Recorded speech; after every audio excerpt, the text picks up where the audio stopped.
Vous pensez que nous avons fait le tour des dragons de la maison Targaryen? Vous êtes loin du compte, nous n'en avons clairement pas terminé avec ces créatures fantastiques. Après avoir fait l'honneur à son cheveu ou Dreamfire en anglais, je vous propose dès à présent de nous intéresser à l'histoire de Feu du Soleil ou Sunfire en anglais, le redoutable dragon du roi Aegon II Targaryen. Je tiens toutefois à rappeler que cette vidéo comportera du spoil pour les saisons 3 et 4 d'House of the Dragon du point de vue de tout ce qui gravite autour du dragon Sunfire, mais comme à chaque fois, vous pourrez toujours éviter ces révélations en passant au chapitre suivant. Merci et bonne vidéo à tous. I know what my father was, what he did. I know the Mad King earned his name. Dompter un dragon n'est pas une chose facile. Dans l'antique cité de Valyria, l'apprivoisement des dragons par le peuple valyrien est entouré d'un voile mystérieux dont personne n'arrive encore à élucider tous les mystères. Pour autant, il existe un grand nombre de dragonniers qui ont réussi là où tant d'autres ont échoué. Au sein de la famille Targaryen, la coutume veut que l'on place un œuf de dragon auprès du berceau d'un nouveau-né afin d'accroître le lien entre l'enfant et son futur dragon. Peut-on affirmer que c'est ce qu'il s'est passé pour le jeune prince Aegon, issu de l'union entre le roi Viserys Targaryen et la reine Alicent Hightower? Nous n'en savons rien puisque les écrits ne nous mentionnent pas comment Aegon s'est lié à son dragon. Appelé Feu du Soleil ou Sunfire en anglais, nous ne connaissons pas la date exacte de sa naissance. Pour autant, nous savons de sources sûres qu'il a vu le jour sur l'île de Père Dragon et qu'il était encore considéré comme jeune au tout début de la danse des dragons. Dragon apparemment de sexe mâle, Feu du Soleil est de couleur or avec des ailes dont les membranes sont roses, ce qui lui vaut son surnom de Doré. Lorsqu'il volait, le ciel faisait briller ses écailles comme de l'or qui illumine le ciel. En l'an 120 après la conquête, alors qu'il a 13 ans, le jeune prince Aegon Targaryen parvient à monter sur son dragon pour la première fois. On suppose donc qu'il avait une taille suffisante pour supporter un jeune adolescent. Au début de la danse des dragons en l'an 129 après la conquête, Aegon II monte sur son dragon le jour de son couronnement et ils effectuent 3 fois le tour de Port-Réal avant de se poser dans la cour du Donjon Rouge. À cette époque, beaucoup s'accordaient sur le fait que Feu du Soleil était l'un des plus beaux dragons des Targaryens. Rapidement, Aegon et son dragon sont mobilisés pour participer à la bataille du Repos des Freux. Criston Cole, qui venait d'être nommé main du roi, souhaitait piéger un dragonnier et sa monture en attaquant cette forteresse située très proche de Père Dragon. C'est la princesse Rhaenys, accompagnée de Meleys, qui pointent toutes les deux le bout de leur museau pendant cet affrontement. Le piège se referme puisqu'elles doivent affronter Vhagar et Feu du Soleil qui apparaissent au loin. Meleys aurait eu toutes ses chances contre un seul de ces dragons, mais face à ces deux créatures réunies, sa perte était quasi assurée. Contrairement à la série House of the Dragon où la venue d'Aegon est imprévue dans ce piège, dans le livre Feu et Sang, Aegon est pleinement intégré dans le plan de bataille aux côtés de son frère. Les 3 dragons s'affrontent au-dessus du Repos des Freux, lançant des boules de feu qui explosent en l'air. C'est alors que Meleys se jette sur Feu du Soleil en l'attrapant au cou. Vhagar vole à sa rescousse en fondant elle aussi sur sa proie, entraînant les dragons dans un tourbillon qui donnait l'impression d'assister à un bal ailé. Les 3 créatures s'écrasent au sol avec violence, dans un immense fracas au milieu des soldats. Des cendres de la bataille, seul Vhagar sort indemne. Meleys est morte, brisée par la chute, aux côtés de sa dragonnière qui est carbonisée. Quant à Feu du Soleil, le superbe dragon doré d'Aegon a une aile quasi arrachée, tandis que son dragonnier est sérieusement blessé après avoir cuit de l'intérieur à cause de son armure en fusion. Tous les deux semblent aux portes de la mort après ce terrible affrontement. La suite que je m'apprête à vous raconter va dévoiler des éléments qui pourraient survenir dans la suite d'House of the Dragon, en particulier les saisons 3 et 4. Vous êtes donc prévenus et vous vous aventurez dans la suite de l'histoire à vos risques et périls. Contrairement à ce que disent Criston Cole et Aegon dans la saison 2 de la série, le dragon Feu du Soleil n'est pas mort. Bien entendu, la série laisse très certainement planer le doute quant au destin du dragon afin de mieux nous surprendre par la suite. En réalité, Feu du Soleil est laissé au Repos des Freux quasi agonisant, ce qui explique pourquoi les deux personnages pensent très sincèrement que le dragon est mort. Pour autant, le livre Feu et Sang nous informe que le dragon, qui est trop lourd et gros pour être transporté, est finalement laissé sur place dans les champs. Feu du Soleil se traîne au sol comme un énorme ver doré, se nourrissant de carcasses calcinées. Lorsqu'il n'y a plus de cadavres à manger, la garnison laissée par la main du roi apporte des veaux et moutons afin de le nourrir. Un peu plus tard dans l'année, les troupes fidèles à Rhaenyra retournent au Repos des Freux pour reprendre la forteresse. Lord Wallis Mouton mène l'offensive et il parvient à s'emparer du château sans trop de difficultés. C'est alors qu'il projette de s'attaquer à Feu du Soleil, qui semble être une proie facile puisqu'ils s'attendent à le retrouver quasiment mort. Dès l'instant où une pique le touche, Feu du Soleil entre dans une rage incontrôlable, se tordant comme un serpent et déversant toute sa puissance contre ses assaillants. À 3 reprises il se soulève et à 3 reprises il s'écrase au sol, incapable de s'envoler. Les hommes de Lord Mouton redoublent d'efforts, lui infligeant de sérieuses blessures qui ne faisaient que l'exciter encore plus. Avant la fin de la journée, plus de 60 guerriers sont morts, dont le Lord Mouton. 15 jours plus tard, lorsque le frère de Wallis Mouton arrive sur place, il découvre le corps de son frère brûlé dans une armure fondue, aux côtés de corps gonflés et carbonisés, mais pas de traces du dragon. Feu du Soleil avait visiblement repris son envol pour aller on ne sait où. En réalité, le dragon s'est sans doute caché quelque part le temps de récupérer de ses blessures. Bien que son aile est déchirée et qu'elle lui permet à nouveau de voler, elle a guéri avec un mauvais angle, ce qui le fragilise lorsqu'il est en vol. Feu du Soleil ne pouvait pas vraiment voler longtemps car cela lui demandait beaucoup trop d'efforts. Un témoin dit que le dragon n'était plus aussi majestueux qu'autrefois et qu'il ne s'agissait plus que d'un grand poulet doré qui sautillait en voletant de colline en colline. Ainsi, après plusieurs mois, la créature dorée retourne difficilement sur l'île de Père Dragon en parvenant à traverser la baie de la Nera. À peine est-il arrivé sur place que Feu du Soleil est aperçu par des pêcheurs en train de se battre avec Gris Spectre, un des dragons sauvages qui vivait sur l'île. Découvrant un corps de dragon coupé en deux, déchiqueté et en partie dévoré, le gouverneur de Père Dragon attribue par erreur la mort de Gris Spectre au cannibale, ce qui ne fait pas sens puisque les témoins ont bien dit que l'adversaire de Gris Spectre était de couleur dorée, ce qui est loin d'être le cas du cannibale dont la couleur est aussi noire que le charbon.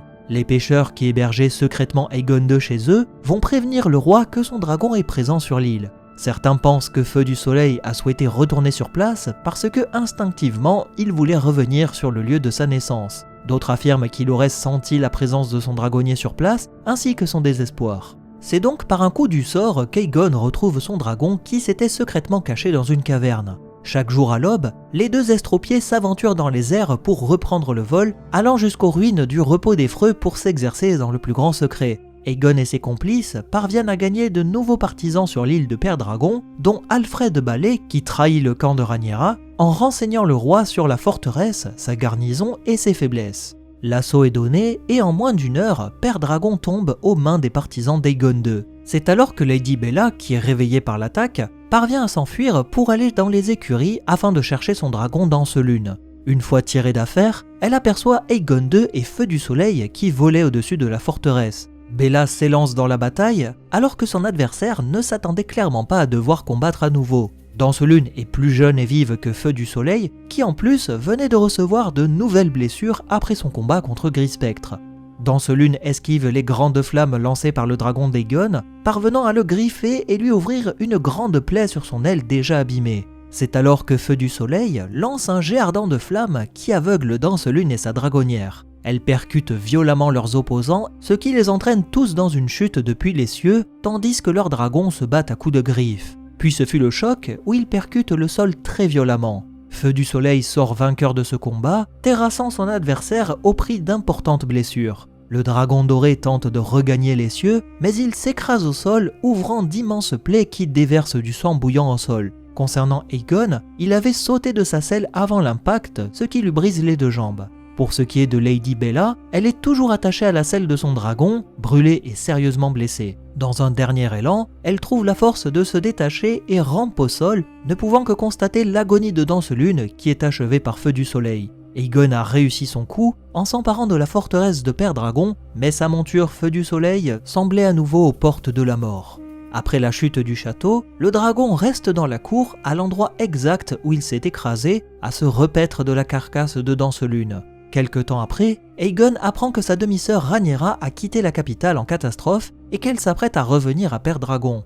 Le roi met en place un piège avec ses nouveaux partisans pour s'emparer d'elle une fois qu'elle aura posé le pied sur l'île. Trahi par les gardes de Père Dragon qui avaient secrètement rejoint le camp d'Aegon, Rhaenyra est capturée puis emmenée auprès du nouveau maître des lieux. En franchissant les portes de la forteresse, il découvre le dragon Feu du Soleil dans la cour intérieure. Ses écailles dorées brillaient encore au soleil, mais il apparaissait comme une créature brisée après tous ses combats. Une de ses ailes était quasiment arrachée depuis son affrontement avec Meleys au repos des Freux, tandis que son affrontement contre Gris-Spectre et Danselune n'avait clairement pas arrangé les choses. Des cicatrices saignaient alors que ses plaies fumaient dès qu'il bougeait. Lorsqu'il aperçoit Rhaenyra, le dragon doré lève la tête, laissant apparaître d'immenses plaies à l'endroit où on lui avait arraché de la chair à pleines dents. C'est à se demander comment il faisait pour rester en vie alors qu'il semblait être au bord de l'agonie comme son dragonnier. À la vue de Feu du Soleil, Rhaenyra aurait rigolé en demandant qui était responsable de l'état du dragon car elle souhaitait le féliciter. Une autre version affirme qu'elle aurait dit avec un ton grave « Comment en est-on arrivé là ?», soulignant la tragédie à travers l'agonie du dragon.